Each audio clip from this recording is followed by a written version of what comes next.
السلام علیکم ورحمۃ اللہ وبرکاتہ۔ بیوی سے ہم بستری کرنے کا اسلامی طریقہ۔ ناظرین، اس کے میں ایپیسوڈ بناؤں گا اور آج کا یہی لیسن ہے۔ جتنے ایپیسوڈ بنے اتنے بناؤں گا۔ بیوی سے ہم بستری کرنے کا اسلامی طریقہ کیا ہے؟ میاں بیوی کے تعلق سے کچھ ایسے مسائل ہیں جن کا جاننا بے حد ضروری ہے، مگر وہ نہیں جانتے کیونکہ دینی کتاب ہم پڑھتے نہیں اور عالم دین علماء اہل سنت سے پوچھنے میں شرم آتی ہے۔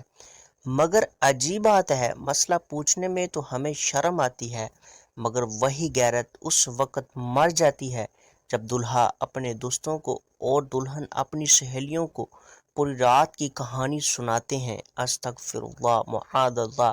خیر، یہ میسج سیو کر کے رکھیں اور اپنے دوستوں اور عزیزوں میں جن کی شادیاں ہوئی ہیں اور ہونے والی ہیں انہیں تحفے کے طور پہ اور عالم دین کی سربلندی کے لیے یہ میسج سینڈ کریں۔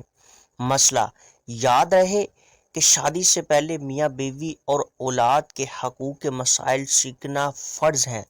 حضرت سیدنا جنید بغدادی رحمۃ اللہ تعالی علیہ فرماتے ہیں کہ انسان کو جماع کی ایسی ہی ضرورت ہوتی ہے جیسے غذا کی، کیونکہ بیوی کے طہارت کا سبب ہے۔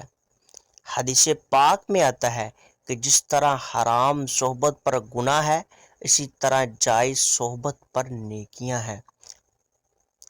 جب شوہر اپنی بیوی سے ہم بستری مباشرت کا ارادہ کرے اور بالخصوص شادی کی پہلی رات جسے سہاگ رات بھی کہتے ہیں اور اس کے بعد جب بھی، تو شوہر کو چاہیے کہ ان آداب و طریقہ کار کے مطابق عمل کرے۔ انشاءاللہ تعالی شیطان کی دست و برد یعنی مداخلت سے محفوظ رہیں گے اور نیک صالح اولاد پیدا ہوگی۔